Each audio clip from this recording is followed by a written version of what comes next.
Thank you very much, Tatjana, and thank you very much to the organizers for inviting me. So I thought I'll give you the perspective of a regulator, usually not the most welcome perspective for innovators and entrepreneurs, but it's all not as negative as the first image might suggest. What I'd like to do is give you a presentation for around 15 minutes, and then I'm happy to answer any sort of questions you may have. Give you a quick introduction for just 1-2 minutes about what the EBA is, what we do, and then our work on virtual currencies and the conclusions we have arrived at. So, we've been we were created 4 years ago as a European Supervisory Authority. We are accountable to the EU Parliament and the EU Council. We are located in London, and one of our tasks is financial innovation, monitoring financial innovation. The way we do work is we are not a centralist authority, so we don't have thousands of people looking into all sorts of aspects about the regulation of financial markets, but we work with our colleagues in the 28 national member states and the national authorities in those member states of the European Union. The main reason why we do so is to bring about what's referred to as regulatory convergence and supervisory convergence, because we want to make sure that financial institutions that establish themselves in the European Union can benefit from what's called the single market. So when you establish yourselves as entrepreneurs in the financial sector, you should be able to benefit from a single market. So when you offer your services across borders, or when you establish yourself through subsidiaries or branches in other member states, that you're not suddenly subject to additional regulation or different regulation compared to where you were originally located. And in order to bring that about, the supervisory authority, like the EBA, was created in order to bring about this regulatory convergence and supervisory convergence. We have an objective, and that's not just a theory, but that is the legal basis of what we can do and what we can't do, to protect the public interest by contributing to the short, medium, and long-term stability and effectiveness of the financial system for the Union economy, its citizens and businesses. And there are various ways how we are supposed to do that, which is at the bottom of the slide, and that includes monitoring financial innovation. Financial innovation can be driven by many factors. Some are more welcome than others. The more welcome ones are consumer convenience or efficiency, cost effectiveness of financial institutions or firms more generally. There are other less welcome reasons for financial innovation, and it's regulatory arbitrage. So there are particular regulatory requirements in place for particular products, and the innovation is such that by slightly redefining the product, you avoid that regulation and the costs that come with it.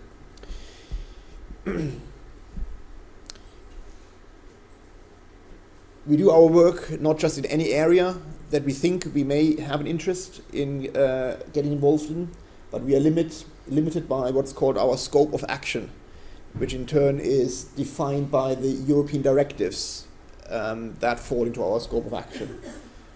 Some of them you may have never heard of: Bank Recovery and Resolution Directive. So what happens if a bank goes insolvent? Who is going to get what money? We are developing quite a lot of work over the next 18 months on this.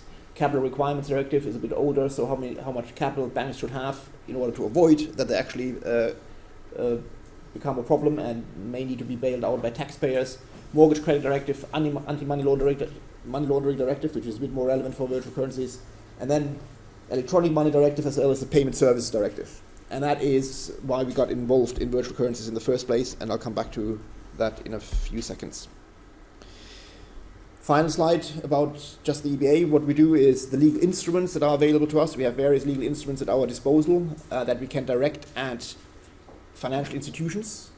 We can direct them at the national authorities, the national supervisors, and or to the European Union institutions, so the European Commission, the European Parliament, and the Council as legislators. They differ in terms of the legal bindingness of these instruments. The most binding one is a technical standard. When we issue a technical standard, it's directly applicable union law, so everyone has to comply with it that is subject to that requirement. We can only issue a technical standard, though, if we have been mandated to do so in a directive. Then there are guidelines. Guidelines are directed at financial institutions and national authorities, but a national authority does have the option not to comply with the guideline.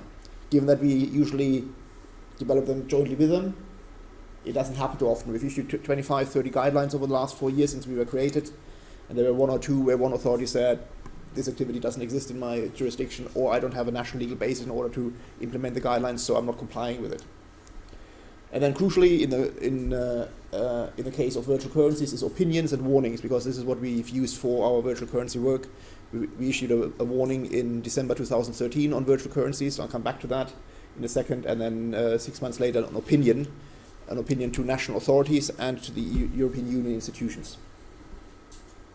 So that gives you an overview of what the EBA is and what we do. Now, our work on virtual currencies.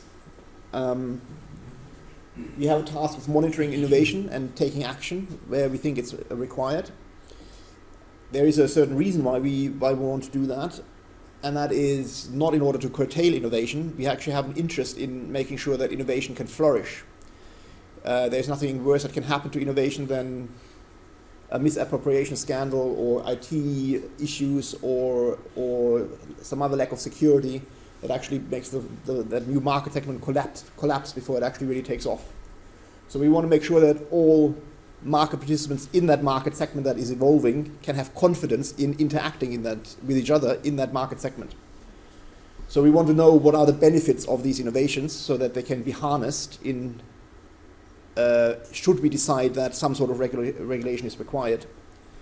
But also we are interested in the risks. What are the risks to the various market participants? What are the risks to the financial system more generally, to market confidence? What are the risks to us as regulators? If we decide not to getting involved in a certain topic and something goes bad, we are probably on the hook for having looked to the side, as the regulators were on the hook for having failed to avoid the financial crisis of 2008 or 2009, which is still ongoing and probably will go on for many, many years. And if you do get involved and we do develop a regulatory framework and that actually doesn't work, then we're also on the hook for having not done our job properly either. So there are risks for the regulator as well, irrespective of what we do. So we want to get an idea of that as well. And that's what we've done with virtual currencies. We've identified the benefits, we've assessed the benefits, we've identified the risks. And there is then a question for us to ask, do we need to get involved? Is there some sort of regulatory framework required? And that is then a very difficult trade-off that needs to be made in that process between harnessing the benefits and mitigating the risk. Exactly where on that spectrum the trade-off should lie is sometimes very difficult to establish, and will differ also between the types of innovation we look at. Yep. So we did our work. We started our work originally, I think, in September 2013. That's when virtual currencies emerged on our radar. At the time, we got involved because we saw virtual currencies increasingly being used as a means of payment, and that made it of interest to us because we are a European payments regulator, retail payments regulator, that is. So we have an interest in this topic. We have an interest in what happens with innovations in retail payments more generally. Had a look at virtual currencies, assessed it for 3 months, and came to the conclusion that consumers probably should be made aware of the fact that certain protections that they are used to when using bank accounts, when using credit cards or debit cards, are not available with virtual currencies. So we made them aware through a warning, one of the legal instruments I mentioned earlier, about what these risks are. But we also said that what needs yet to be done is to assess whether virtual currencies can and ought and need to be regulated, and said we would come back at a later stage. And that's what we did. 6 months later, in June the following year, we issued an opinion. And in that opinion, we defined what we consider to be virtual currencies.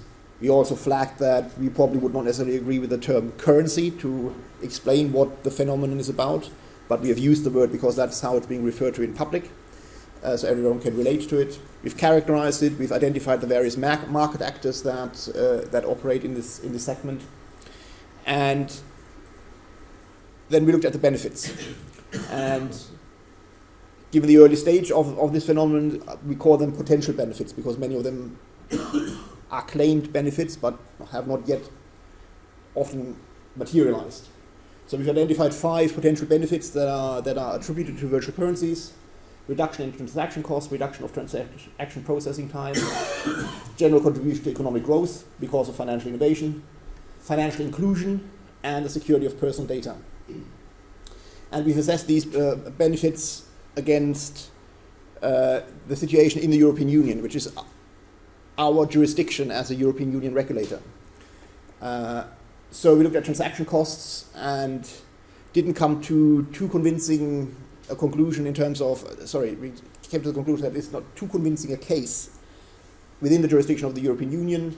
Transaction costs for your payments across borders within the European Union are, and within jurisdictions in the European Union are rather low, are reducing on a yearly basis. There are various European Union directives in place that limit the fees that banks can charge you for transacting fees across borders, which cannot be higher than within the jurisdiction that you live in the European Union.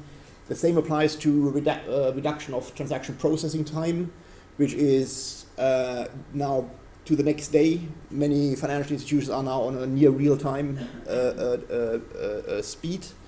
That improves on a monthly basis and is gathering speed. All of this is a result of European Union agreements that have been found. So we didn't find these 2 arguments too convincing for the jurisdiction of the European Union, but we acknowledge that the case may look completely different outside of the European Union, in Africa, South America, and some other jurisdictions, as well as for financial transfers from the European Union to outside the European Union.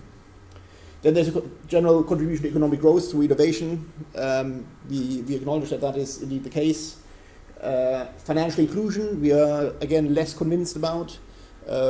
One of the potential benefits of virtual currencies, as we identified them, is that individuals can have access to the financial system, to transacting money, even though they may not have access to a financial institution, may not have a bank account.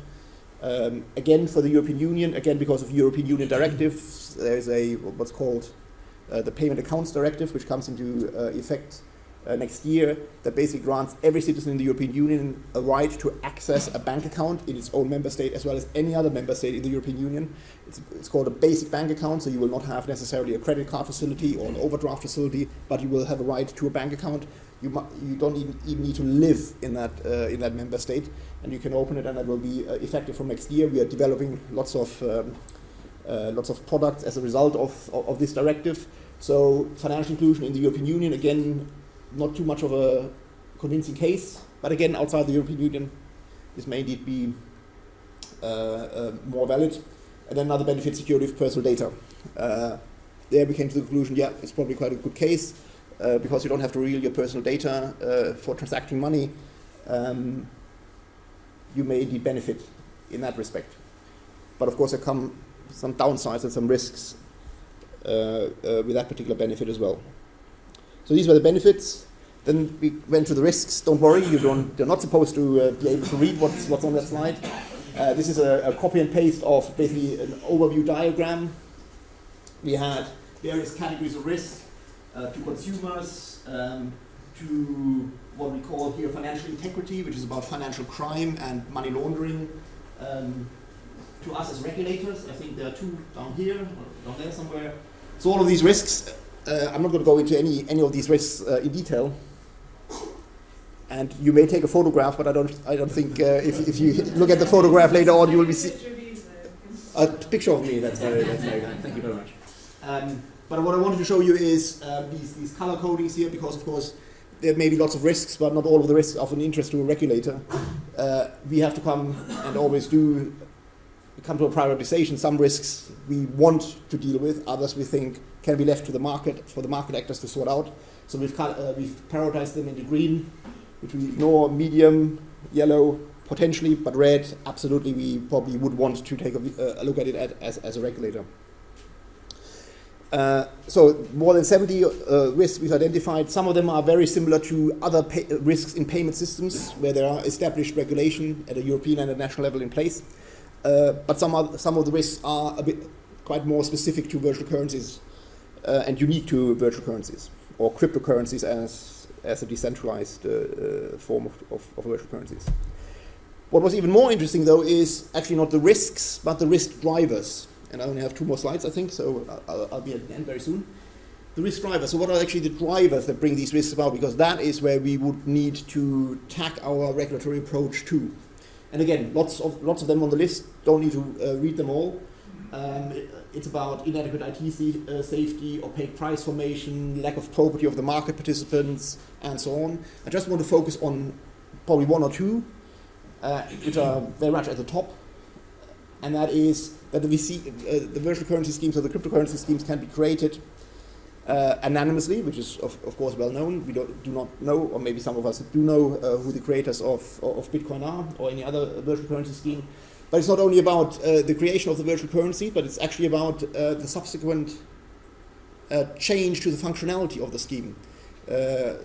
Previous speaker has referred to this 50% issue. Once you have more than 50% of the computational power, you can create your own system. You can invalidate history, the payment history. Basically, you can block transactions. And that is a bit of an issue for us, because if we, as a regulator of retail payments, were to accept this into the mainstream, we would have an issue with the fact that just because at some point there may be 50% computational power achieved, suddenly the system can be changed, and the rules of the game can be changed, and certain transactions can be blocked. That is not necessarily conducive to the overall idea of confidence in the system. So we are a bit concerned about that. I use an analogy, and I'm keen to hear from you whether that analogy is accurate. It's basically akin to saying the notes that you have, the euro, or pound, or dollar notes that you have in your pocket, you may wake up the next morning and realize you can't use those notes anymore because the majority of the other note holders in the world have decided that these notes are no longer valid. Feel free to tell me whether the analogy is right or wrong, but it is a concern for us. And that's the reason why, as the regulatory measures, in order to address this particular risk driver, again, you don't need to read the whole list. These are the elements that our regulatory approach would probably want to look like in order to address these risk drivers.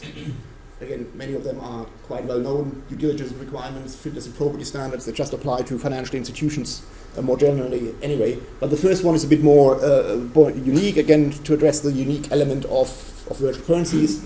And that is what we call working title scheme governance authorities, which is about, we want to make sure that there is integrity in a virtual currency scheme, that the system, the functioning of the scheme cannot be changed over time. So we want someone to be responsible for the integrity of the scheme.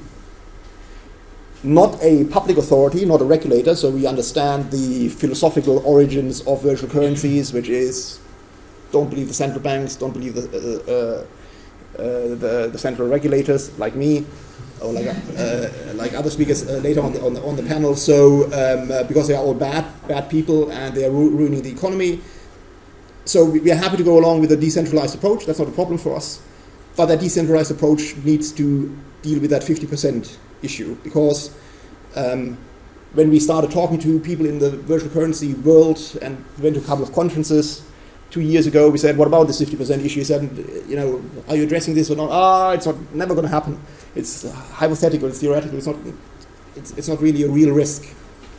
Sure enough, a month after we published this opinion in July last year, there was actually an incident where during one day for several hours there was actually a 51% majority power held by a pool of miners, which of course is anonymous, but makes itself known through hashtags. When we then approached some of our people, our counterparts that we talked to, they said, yeah, okay, it's happened, but they will not abuse the system. It's always got to be benign. As a financial regulator, I don't believe in such promises anymore. I've seen so much stuff happening from the financial institutions that have created the financial crisis and that have actually incidentally brought about virtual currencies in the first place. So I don't believe in that, in those promises anymore. So these scheme governance authorities may be one approach for us to deal with this problem. Someone needs to be accountable, responsible for the functioning of the scheme. All of this is quite an extensive approach. It was a bit more than we actually thought. When we started the work, we thought maybe we can shoehorn virtual currencies into any of the existing directives and say they become subject to the Payment Service Directive or the Electronic Money Directive, and that way we have an easy fix. But when we then arrived at that, we thought, okay, then probably a more comprehensive and separate regulatory regime is required. We as an authority would not want to develop that ourselves. If the task had been a bit smaller, we could have done it. That is a bit too much. So we didn't develop requirements and used one of the legal instruments that is available to us to actually impose requirements, but we said we're going to issue an opinion addressed to the European Union authorities to say if you are minded to regulate virtual currencies, then these are the elements that we advise you should be part of it.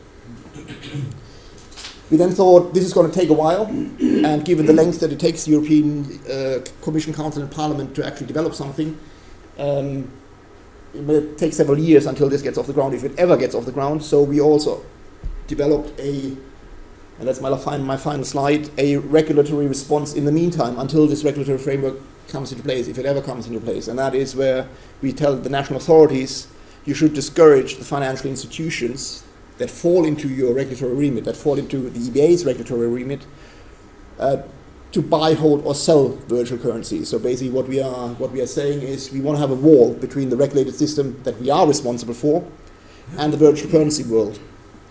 That allows the virtual currency world to continue to innovate as it wants. We have no issue in any way. But we want to have a wall, and we want to make sure that virtual currencies are not bought, held, or sold by financial institutions, by banks, payment service providers, electronic money providers, and other financial institutions. And that's where we are. No further progress has been made since then. It has become a bit quiet, so since we published the opinion, I don't know whether that is linked to the fact that the exchange rate of the virtual currencies has dramatically dropped, and it's therefore a bit less attractive for some investors.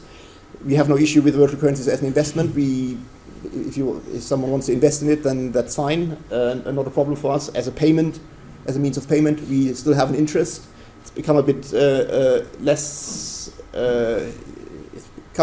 quiet around virtual currencies, so I very much appreciate this conference.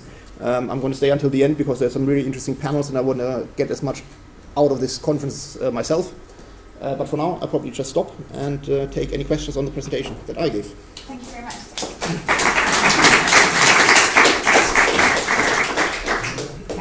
Open to you for any questions. At the back there.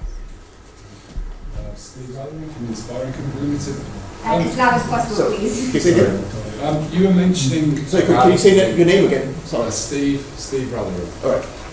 You were mentioning your concern about the possibility of the Bitcoin network being undermined by a 51% attack, where effectively a group of interest parties get together in order to subvert the network to a point where they can develop an alternative version of the blockchain and, as you say, rewrite history. But for the purposes of clarity, is it clear to everybody that you don't need permission to participate in the Bitcoin network, and it's merely the resources that you need to participate are simply that you have some computing power, you have some electricity, and you can download some free open source software. As you alluded to, many banks are doing precisely that right now in order to investigate the possibilities of the network.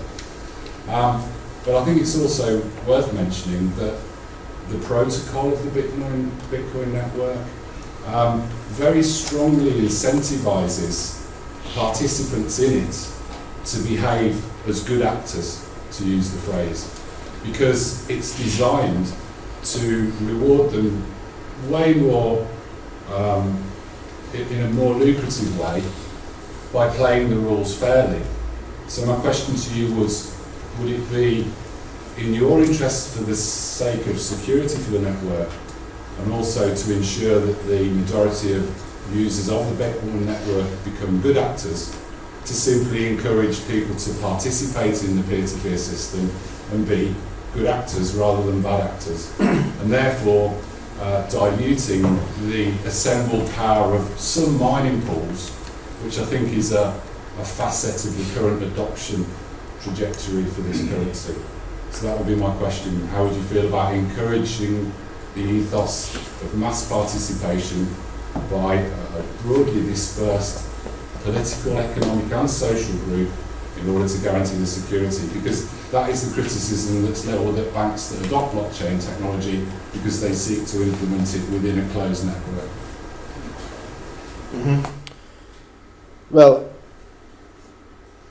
I think I probably have to limit a regulator's ability to influence the good and ethical behavior of participants in any system.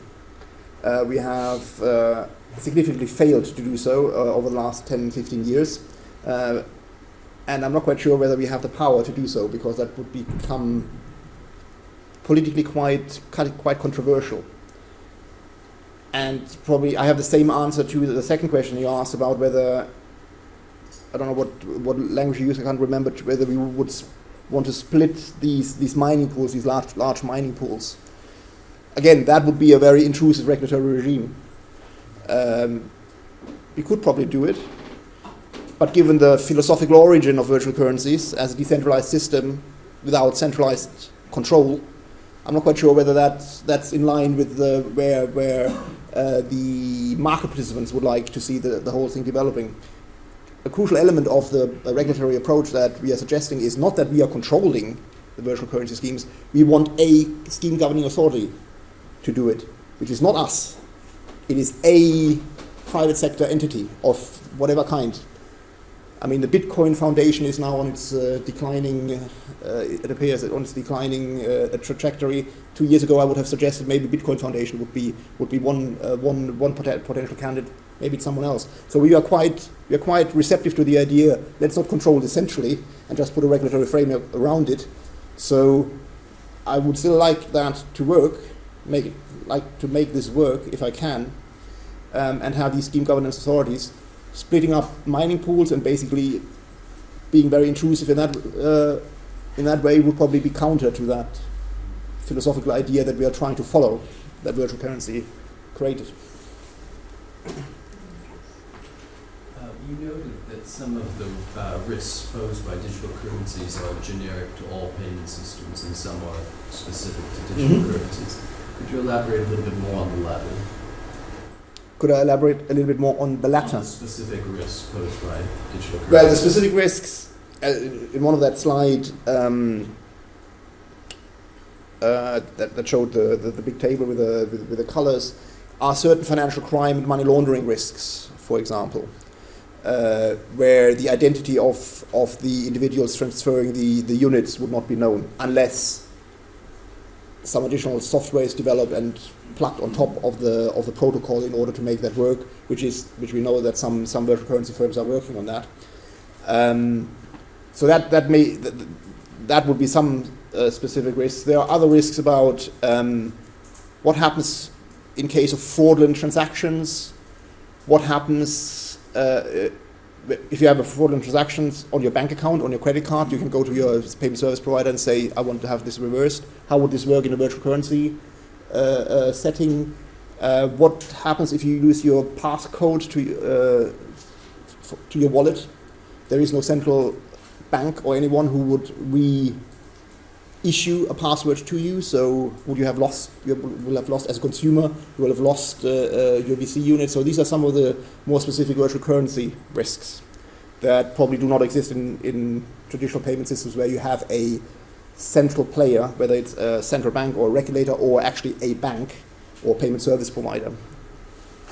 Did you want to jump in there, Joanna? I just wanted to, just on this, ask you to respond as a regulator to, I thought, what was a very interesting point from Jonathan earlier about the possibilities offered for compliance and constructing an audit trail, and sort of to internally engineer on top of the blockchain the techniques and the things that you traditionally do. And do you see any possibilities, some benefits from a regulatory perspective that virtual currency specifically are? Well, I can only give I can only give a general answer. Of course, we would be welcoming something like that. What the specifics and the details are, I'm not familiar with it because we only heard a couple of minutes on it. When I said earlier on the slide about actually this slide. So I'm faster with my finger than the slides are. When I said earlier, the short-term response until the regulatory framework is in place is to bring about a wall between the regulated financial system and the virtual currency world, and the virtual currency world can continue to innovate. We would hope that innovation would be in a way, at least partly in a way, to anticipate some of the regulatory requirements and come up with innovations that would meet those regulatory requirements. Although I do not know yet the details of what exactly the capital requirements would be and the CCD requirements, customer due diligence requirements, but the general concept is now exposed. There is a bit more detail available, for example, in the United States, where New York has this month, in fact, finalized its bid license regime. They are following a similar approach, although we haven't done a line-by-line comparison, but they are following a similar approach. So there is probably even more detail in that approach available compared to our a bit more high-level approach. So we would hope that innovations of this kind would already go into that direction. Absolutely. So in general, yes, we would welcome. The particular details I'm not familiar with. Got time for just one more quick question, Mark. I'm Mark Ryan, Professor of Cybersecurity here in Birmingham. You mentioned privacy of transactions as a possible benefit of Bitcoin, as a potential benefit. But then, of course, you also mentioned money laundering and other things like that as a specific risk. So which is exactly the downside of that same coin. That's right. So it's two sides of the same coin. My question is, ignoring the specifics of Bitcoin and what's possible in terms of Bitcoin, what would the EBA say is the right level of privacy for financial transactions? What would the level of privacy that you would actually want to set be? Give me some criteria along what? Well, should I be allowed to pay to Tatiana an amount of money of my choice and her choice without any accountability to the authorities, to law, to society generally? Or should that not be possible? Essentially, that's one of the goals of Bitcoin, that I should be able to do that. Yeah. It doesn't quite succeed in that goal, and that's why companies like Jonathan's have a business model, but there are other virtual currencies that do better succeed in that model. But is that right for society? Is that right according to the EBA criteria? Well, that's a very good question. That's a very fundamental question, which I'm probably going to be evasive on when answering. I give you one concrete answer though, which is actually also in the opinion that we put in the opinion, which is a particular facet of what you've just said, which is one of the reasons why we eventually decided not to develop regulatory requirements, but to issue an opinion to the lawmakers, Council, Parliament, and Commission. And I said because of the detail of all these regulatory requirements that we've come up with as being necessary. But there was another reason why we chose the opinion, and that goes to a bit to your question. And that is, there's actually one of the risks of the 70 that we've identified is a risk that actually goes beyond the remit of us as a financial regulator and is much more in the political domain. And that is the fact that in a fiat currency system, or in the financial system right now, governments have a particular political tool at their disposal, which is financial sanctions that they may decide to impose on individuals, on entities, organizations, or on whole jurisdictions. Now, we may all have a particular view about the desirability of financial sanctions more generally, or particular financial sanctions against particular individuals, like or governments, like whatever, Putin's cronies, just use one of the more recent examples. EBA has no view on that, but virtual currencies does undermine exactly that political tool, because it is, as we've heard earlier in the presentation, it is a peer-to-peer system without a financial intermediary. And the ways financial sanctions are imposed is to tell the financial intermediary, a bank, a payment service provider, you can now no longer transact money from this person to that person, or from this jurisdiction to that jurisdiction.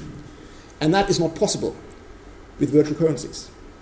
So virtual currencies undermines, for that reason, a particular political tool that is available to governments, and they may or may not want to retain. So we said, actually, that is a first-order question to answer for you governments. before we as financial regulators come to a view on how we regulate as a financial payment mechanism. So we basically played the ball back, and this is also put into our opinion to the governments. Come to a view on that first. Once you have a view, you may come to the view that we don't want virtual currencies at all. Fine. Or you say, we are okay with virtual currencies, but you financial regulators make sure that we regulate it in a way that we can still impose sanctions, even on virtual currency transactions. And that would give us a little bit of a steer on how we would set up this regulatory requirements. And that would probably then mean that we would be against anonymity. And we would say, no, we actually would want the identity and accountability to the system restored along the lines of what you just said. So it's only a very small facet of what you just said, but that's the only concrete answer I can give you at the moment. The rest I'm going to be evasive because it's a very political question as well, which we, as a financial regulator, are not elected by the populace. I'm appointed, and I work to a mandate, not what I think should be the objectives of society. Okay, thank you very much.